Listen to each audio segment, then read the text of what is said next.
Tonight on Need to Know, with a so-called refugee and migrant caravan drawing closer to the U.S. border, the immigration debate in America is intensifying. Exactly how will attitudes on immigration and other key issues impact the results of the midterm elections? That story is next. Also on the show, a renowned composer is taking one of his prized operas out of the vault for a special performance in Rochester. We'll travel down the road of rebirth with Ricky Ian Gordon. Don't go anywhere. Need to Know starts right now.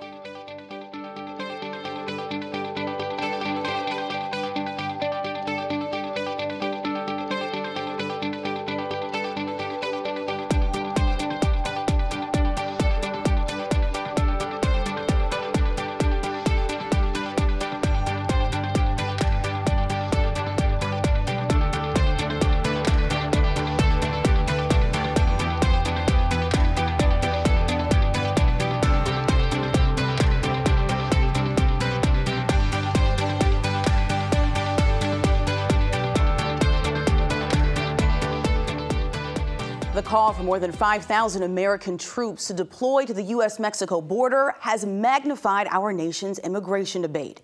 And with the midterm elections just days away, some political pundits question how President Trump's order will affect people heading to the polls. Exactly how voters view immigration happens to be an area of interest for two Cornell professors. In an innovative study, they're examining how race, gender, and immigration attitudes will influence politics, in particular, the midterm elections. We recently traveled to Ithaca to meet with Cornell professors Peter Enns and Jonathan Schultz to learn more about this unique study. Take a look. The study you've developed examines how the public's views on race, immigration, and gender will ultimately impact the midterm election. So I'm curious as to first how this idea came about and also why the focus on these particular issues as opposed to, say, Social Security and others, for example. We were thinking in advance of the midterms coming up, really wanted to understand, it's a big election, obviously. And thinking back to 2016, these were issues that were very salient and had been brought to the surface more so even than previous elections. And so we wanted to know how immigration attitudes, sexism, racial bias, were these going to have an effect in the midterm? And if we look at what's recently happened, right, there's Trump's drawing attention to this migrant caravan, entering Mexico, Kavanaugh hearing, and sexual assault and concerns of sexism. These issues have been bubbling up, and the design of this survey is going to let us evaluate whether these issues end up affecting vote choice or not. At its core, what are you hoping to find with this study, and what exactly do you want the public to learn from it? Well, what we're ultimately trying to do is understand the social biases that might play a role in people's vote choice. And it's worth pointing out that oftentimes surveys are what we call cross-sectional surveys, right? They're conducted at one period of time, right? One of the great things about this project, what we're able to do, is to survey the same group of people at 3 different points in time. And that allows us to see if not only social biases might play a role in vote choice and sort of the candidates that people support, but if we see any patterns of shifting social biases over time that could play a role. And it's really that repeated interviewing structure that allows us to gain unique insight into shifting attitudes over time. What types of questions are you asking participants, and what types of information will their answers reveal? As you might imagine, you can't really ask, are you biased, right? And so you have to think about how are we going to word this. And so an example with trying to measure attitudes towards immigration and any potential biases, we ask, would you support or oppose building a border wall? And so then we ask other questions along those same lines. Do you think that immigrants to this country take away jobs or not? And so if we ask multiple questions along the same issue, then we can see how individuals respond and then get a better sense of who's more likely to be pro-immigration, who's more likely to be anti-immigration. And then we can connect that to whether they say they're going to vote for the Democratic candidate or the Republican candidate at repeated points in time, like John said. And the other thing I would add is that back to the multi-interviews that we're doing, is that it allows us to be sort of nimble and to tailor our questions to events as they arise. So for example, this summer, one thing that was on the public's mind was the administration's policy of separating children from their migrant families at the border. And so, for example, we put a question on the survey in Wave 1 that asked the public for the first word that comes to their mind when they think about that activity that was happening at the time. And so that allowed us to ask a sort of unique question that a lot of other polls don't include.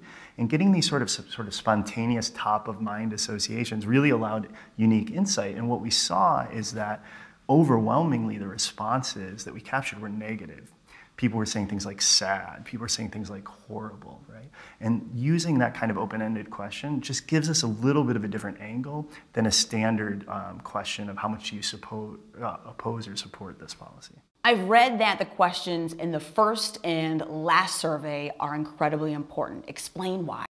Sure. So that's where these immigration questions, attitudes toward race, attitudes toward gender are in the first and the third wave.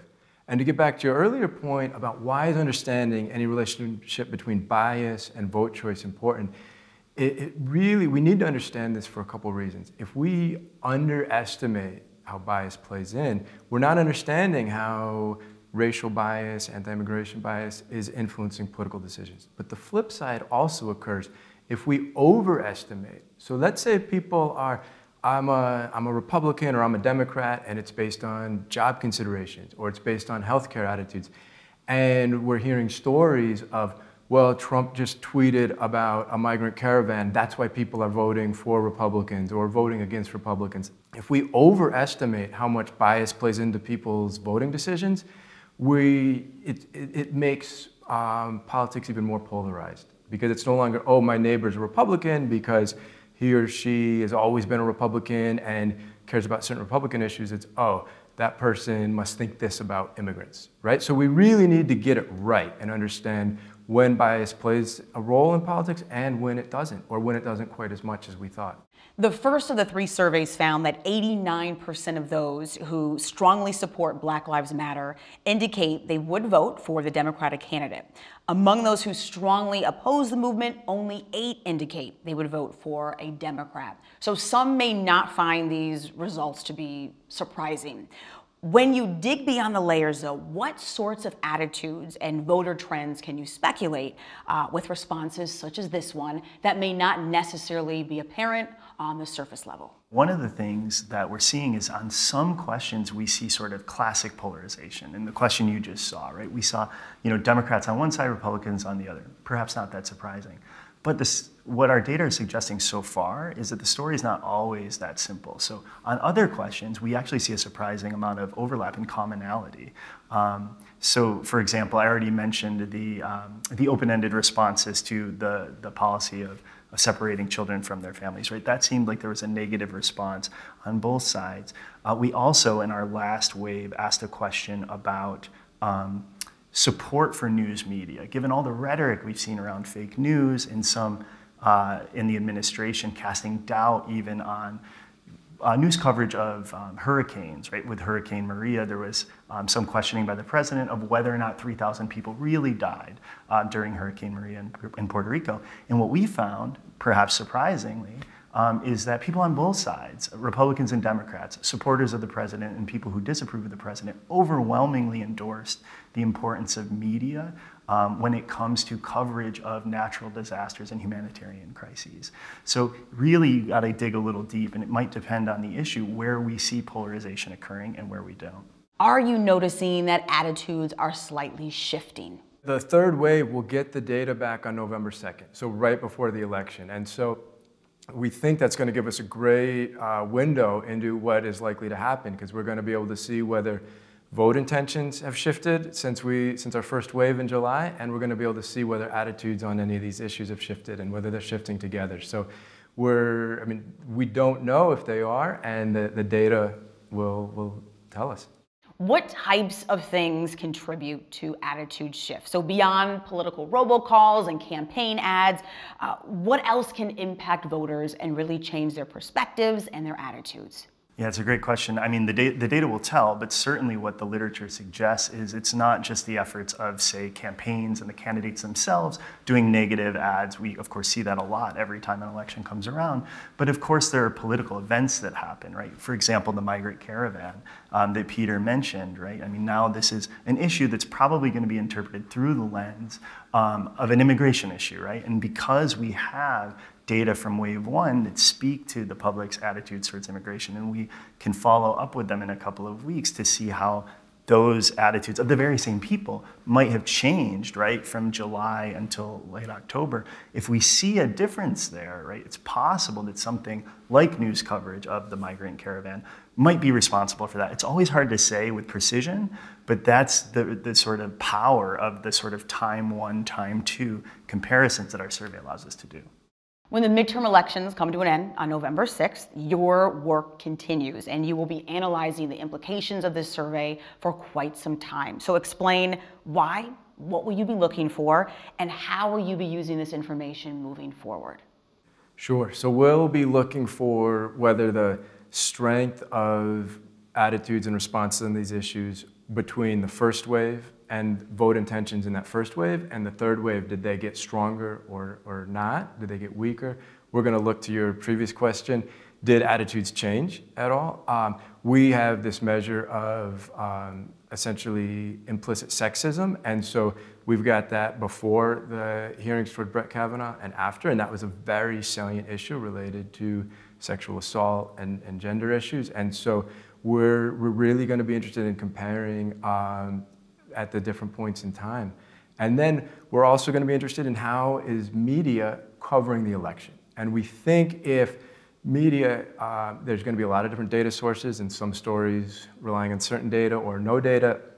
And we hope that if stories getting a lot of attention aren't consistent with our results, that we can be part of the conversation and bring our data to the conversation and say, well, we've ran the study throughout the midterms, and here's what our data suggests, and we think this needs to be kept in mind. The 2018 midterm elections will take place on Tuesday, November 6th. Now, polls open at 6 a.m. and close at 9 p.m. Be sure to stay tuned to WXXI Radio and television for Election Day results and analysis. Renowned American composer Ricky Ian Gordon takes audiences on a deeply personal journey in his opera, The Tibetan Book of the Dead. The work was inspired by his late partner, Jeffrey, a love Gordon lost to the AIDS crisis of the 1980s. This rarely performed opera, being presented by Eastman Opera Theater, teaches us how to transition from life to death without fear. I met with Ricky Ian Gordon, who was in residency at Eastman, to learn more about the story behind the opera and its intended impact on audiences. Take a look. Ricky, you have long been recognized as one of America's leading composers for operas and art songs. And everyone from Renee Fleming and Judy Collins to Audra McDonald and Kristen Chenoweth, among many, many others, they have performed or recorded your songs and your work. And I'm not aging you, I'm just asking, after decades in this craft and in this field, what is it that still intrigues you and inspires you about what you do? I still love the human voice, and nothing makes me happier than giving a singer with a beautiful voice something beautiful to sing, to extol their virtues. And I love poetry, and I'm still compelled by words. When I see beautiful words, it's like I want to enter them into my hard drive, and I want to absorb them. I have a natural feeling that I'm not intelligent enough, and it's as if every time I set those beautiful words to music, I'm somehow making myself worthier. Well, were you the 8-year-old kid who said, one day I'm gonna grow up and I'm gonna write these songs and they'll be sung and performed and they'll inspire people all over the world? Or were you like, I see myself going down a very different route? I was not that kid. I didn't even become a composer, really, until I went to Carnegie Mellon. And I went there as a piano major. And it wasn't until a few months when I was a piano major and thought, I had this revelation that really the reason I played piano was to explore the ideas of all the composers I loved with my hands. And I just had this thought, like, maybe I'm a composer. And it really was. I mean, I feel lucky because I'm not sure everybody has one of those moments. It was a moment of such revelation, it was like I walked into my own light and my life was never the same again. Well, you are in Rochester right now. Yes. And you are on residency at the Eastman School of Music, where you're working with students on a fall production of your opera, The Tibetan Book of the Dead. And I understand that I was told this was the very first opera that you ever wrote. Is that correct? Yes, it was. So for people, I know this is inspired by the book, The Tibetan Book of the Dead, for people, that text rather, for people unfamiliar with it. How would you describe its power and its purpose, that text? Well, first of all, it has lived forever, right? It's an ancient text. But it's important to say, first and foremost, that obviously the thing we all like to sweep under the carpet is death. And yet, everybody dies. The Tibetans believe that if you spent a part of every day meditating on your own death, that you would actually live your life more completely. So what the Tibetan Book of the Dead is that the Tibetans don't believe we die. They believe everything is a transition. And the transition is called the bardo, which means in between. So there's a bardo.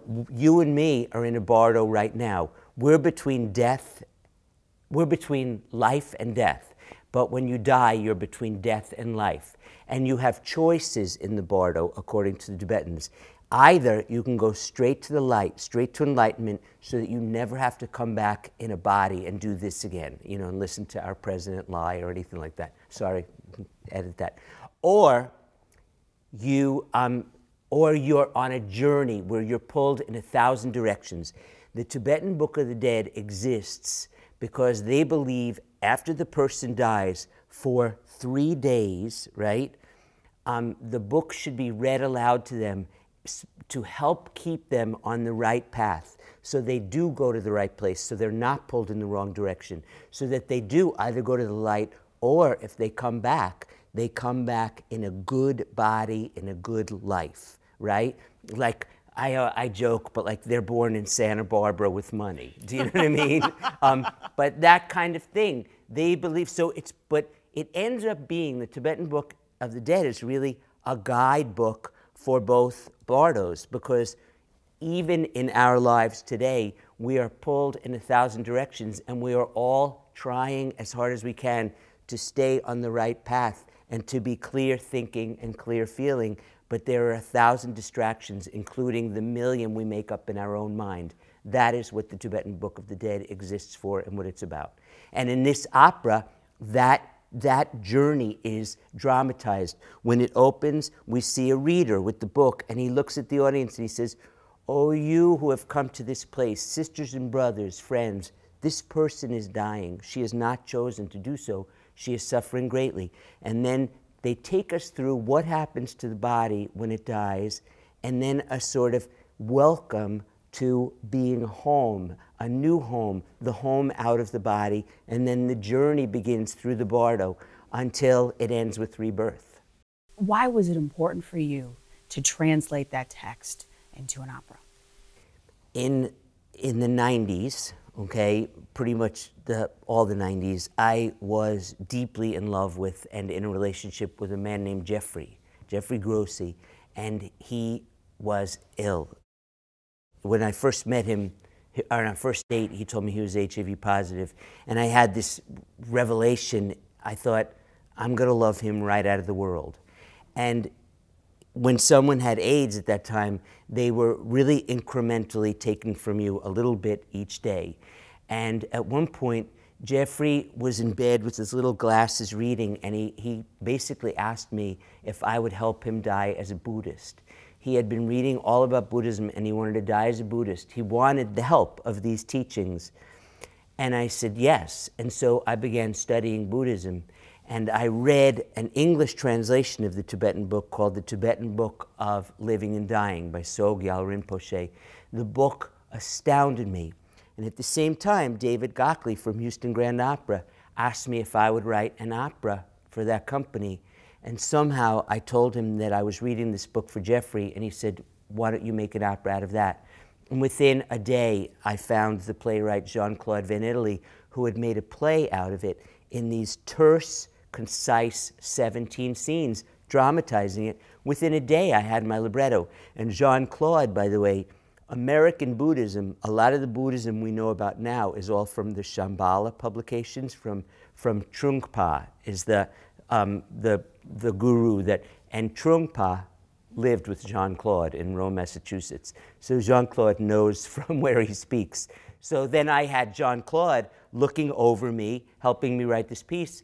And remember, Jeffrey was often in bed within my vision as I was setting these teachings to music. So it was a very deep time. It premiered in Houston. Jeffrey came to Houston, got too sick in Houston to even see the opera. We had to send him home. I had to swaddle him in a blue blanket and hand him to the stewardess. But then it went to Philadelphia. In Philadelphia, he came. He wore a little blue dust mask. The whole cast started to cry when they met him because they knew the whole opera was about him. And I introduced him at the Philadelphia premiere after the opera and said, this is the muse for the piece. And he died like a month later. What is it like for you, knowing this rich, very personal story connected to this, and then you come to the Eastman School of Music and you're working with some phenomenal students here. How do you work with them to kind of translate to them the meaning of this and what they're doing? I'm sure it's not too difficult given that they're thrilled that you're here, but I would imagine that there are some sensitivities maybe in doing that. First of all, it's important to say that here we are 22 years after the opera premiered. So obviously I locked this opera in my deepest cabinet until I was ready to even face it again. Bubble of illusion, because you want to go bubble of illusion. What is surprisingly beautiful about being here is, first of all, it's not that hard to imbue them with what should be behind the notes they're singing, because this story is so real for me that the minute I begin telling it, it's no lie, and it's obviously still so resonant inside of me that I think it becomes redolent for them, and it goes into their work.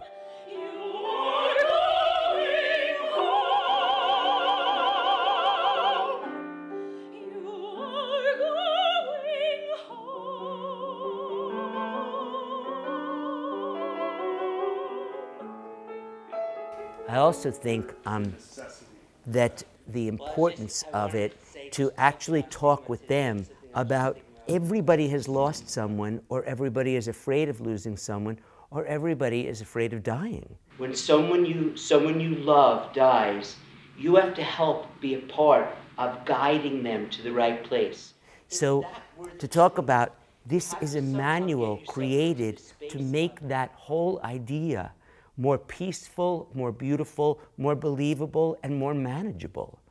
So it's all those things. But most important, what has been really beautiful about being here, and you know, I'm in a relationship with someone I love now, and he's the editor of Consumer Reports magazine, the executive editor. Kevin Doyle is his name. But what this brings back to me in a huge way is Jeffrey. The minute I started hearing the notes, it was like, I always had this feeling that the morning that Jeffrey died, which was in my lap with me singing from this opera to him, and it was as if he breathed himself into me. And I felt as if I had become henceforth two people, myself and Jeffrey, like he breathed himself into me. And for days, I even spoke in his voice. So as soon as I started hearing this opera here, it was like, oh, remembering who I am, remembering who half of me is.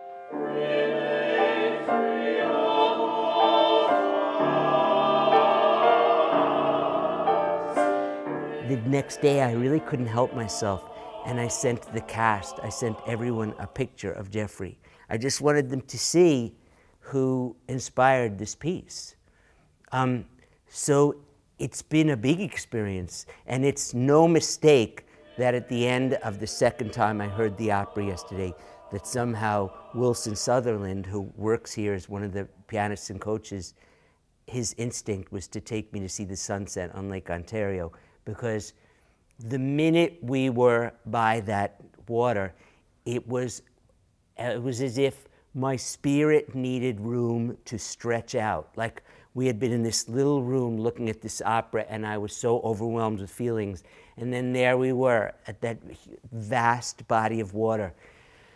And I just breathed and felt like, oh my God, this is a big moment. And not an easy one either, too, because, by the way, it's a hard opera. This is a story about empathy and compassion more than anything else. It's not easy. I don't even write like this anymore. I wrote the way I felt the Tibetan book needed to be set to music at that time. So there's also a lot happening for me critically and trying to make it right on every level. The Eastman Opera Theater presents the Tibetan Book of the Dead with music by Ricky Ian Gordon from November 1st through 4th at Kilbourne Hall. That wraps up another edition of Need to Know. I'm your host, Helene Bianduti Hofer. Thank you for joining me and have a great night.